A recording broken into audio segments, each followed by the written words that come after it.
Ay, nako.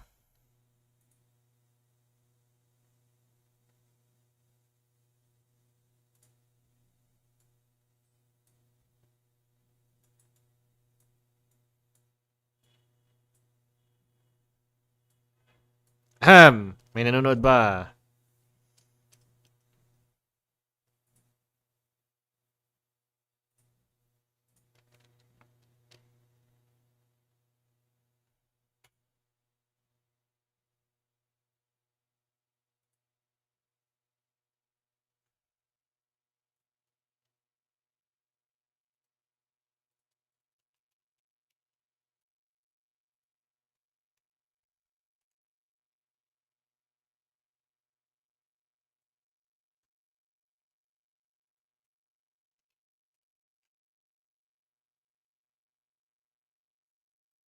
Guys, bigyan niyo ako ng topic. Dali.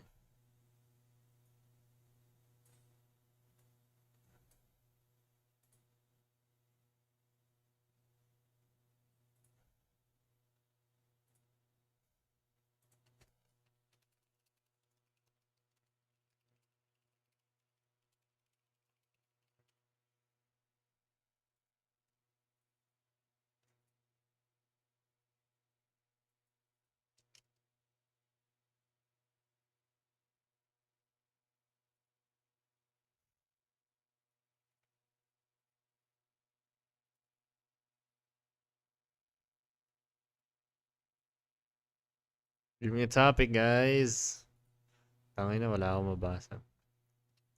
Filipino languages, dialects, and a sense of identity. Ay, nako, babasahin ko na lang to. Bahala kayo sa buhay nyo.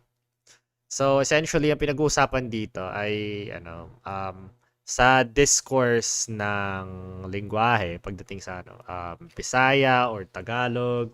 Usually, may mga tao na, teka lang, split ko lang to, split. There we go. Okay.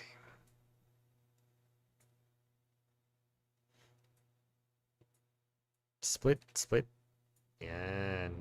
Stretch pa natin ng konti. Okay na yan. Okay, good stuff. Balik natin. Okay. Filipino languages, dialects, and a sense of identity. Okay, dito tayo ulit. Sa Filipino sa Tagalog, sorry. Sa Philippines, may mga iba't ibang syempre, may mga ibang um, languages, yung Bisaya, Tagalog. Well, in this case, ang ang in dispute dito sa topic na to ay kung language ba siya or dialect.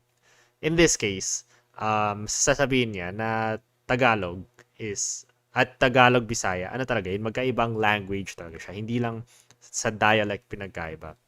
And that's true kasi mutually unintelligible ang Tagalog at Bisaya. Kailangan natutunan mo yung isa't isa for you to learn it. Hindi katulad ng halimbawa, Spanish tsaka Portuguese. Yun, languages sila, magkaibang languages sila pero mutually intelligible. Tapos yung halimbawa, sa Chinese may Mandarin, tapos may Hong Kong na Chinese. So may iba't ibang uri ng Chinese. Pero at the end of the day, Mandarin, yun pa rin yung main na dialect. At yun yung intelligible, sorry. Mutually intelligible siya sa lahat ng mga iba't ibang uri ng Chinese. Okay. Share ko lang. Sayin ko lang to tapos mag-move on na tayo sa ibang topic. I don't want to go on this for too long.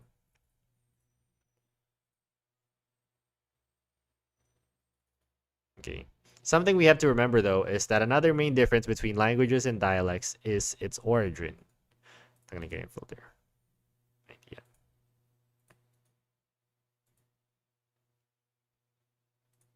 Filter. Okay. Something we have to remember though is that another main difference between languages and dialects is its origin. A dialect stems from a language just with its own regional flair. Take the English language for example. People from LA and New York speak the same language, but there are considerable differences in their speech. Their accents, the words they use, and where they geographically contribute to how they speak English, those are dialects. Bisaya, Kapampangan, Hiligaynon, Ilocano, those are languages. There's even a school of thought that posits that Bisaya is its own language family because of the number of variations. So, magkaiba yung Bisaya. Bisaya pa lang. Kumpara pa sa Kapampangan, Hiligaynon, Ilocano. Imagine. These languages have their own distinct set of words, grammatical rules, and manner of usage. They aren't just the regional variety of Filipino, they're a language of their own. Following this logic, it would be more accurate to say that Cebuano and the Bisaya language in Cagayan de Oro are dialects because they all stem from Bisaya. People from Cebu and CDO can still understand each other, but there are a few differences. In contrast, if you put someone who only speaks Tagalog and someone who only speaks Ilonggo in one room, they'll be hard pressed to understand each other. That's because they speak two distinct, different, separate languages. Pasahin na lang natin. Doon na tayo sa dulo.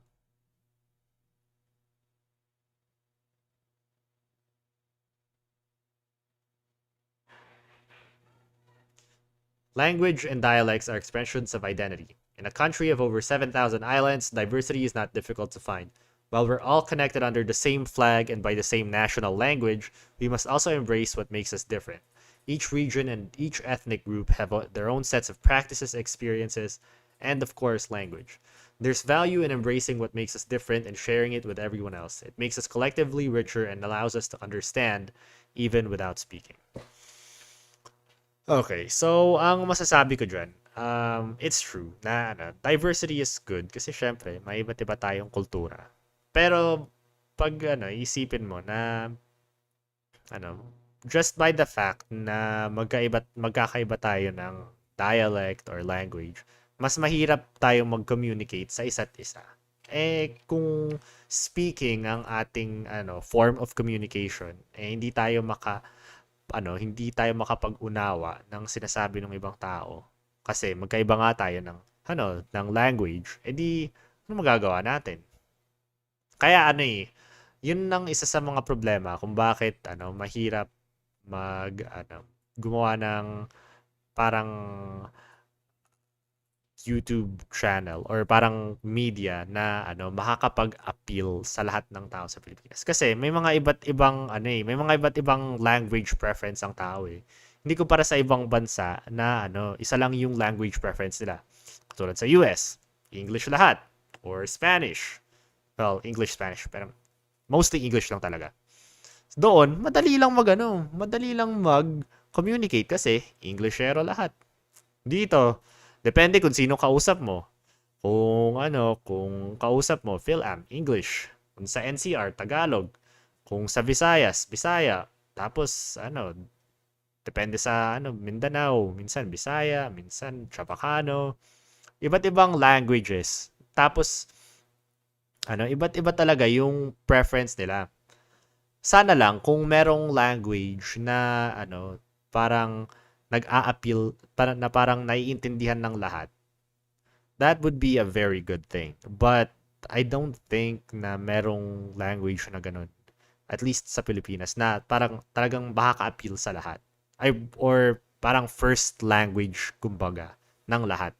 Kasi isipin nyo, sa ko lang to ina-assume ko lang to. I'm not sure this is true. Pero parang at least sa NCR, Tagalog ang first language, tapos second English. Tapos sa Visayas, Cebuano or Bisaya yung una, tapos English yung pangalawa. Pero sa Cebu, mas maraming marunong mag-English. Or mas marunong pa sila mag-English kaysa mag-Tagalog. So ang priority structure niya ay Cebuano most important, Tagalog second most important, tapos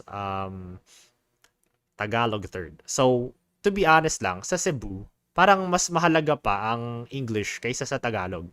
Think about it. Pero sa NCR, Tagalog tsaka English lang. Tapos kung ano man yung pangatlo, yun na yun.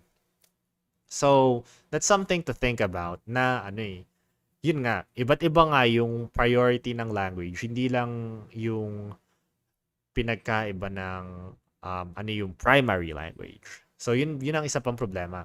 Kaya kapag napansin nyo, dito sa channel na to, sa Political Song, minsan, gumagawa ako ng videos sa Tagalog. Tapos minsan, gumagawa din ako ng videos sa English. So, tingnan nyo dito. Tingnan nyo lang yung content ko dito, ah.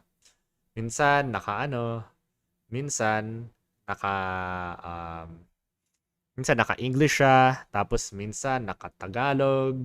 Yan.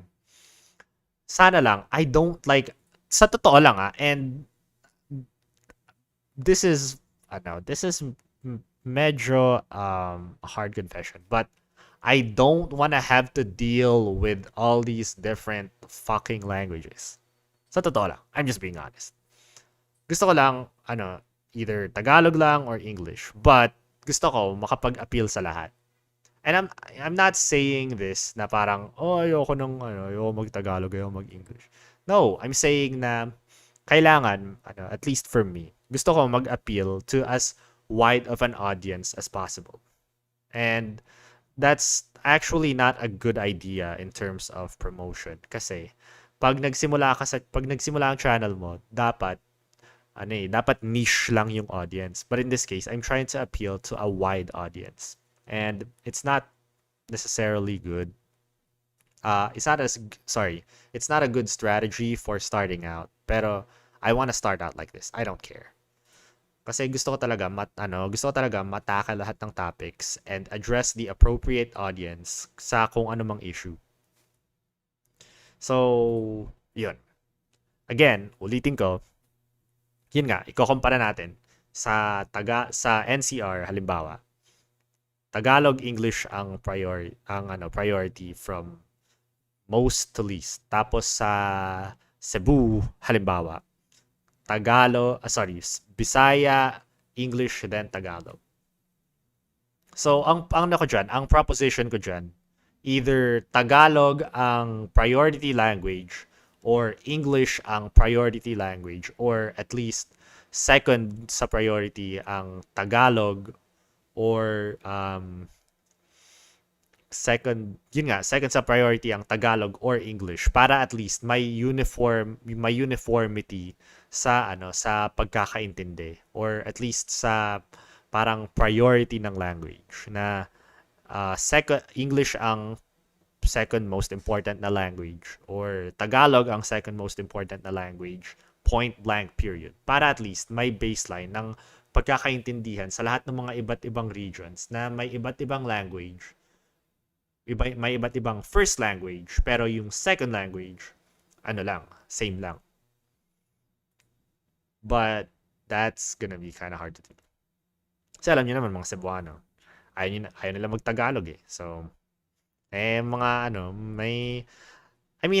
guess mas onti yung resistance sa English kumpara sa Tagalog, which is pretty weird. Or baka sa Cebu lang talaga may pagka-allergy sa Tagalog.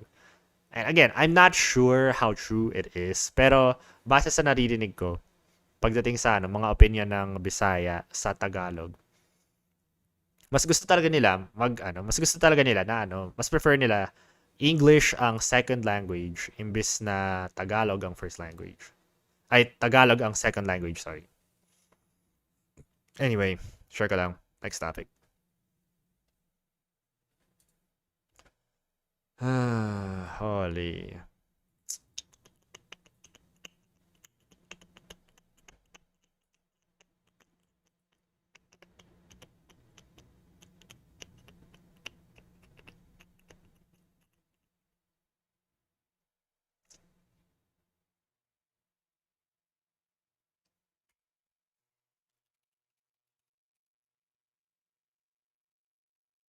Played RuneScape yesterday. Sensya na guys, may ginagawa lang ako. You know what? I'm done with this stream. Wala naman akong audience. Ugh.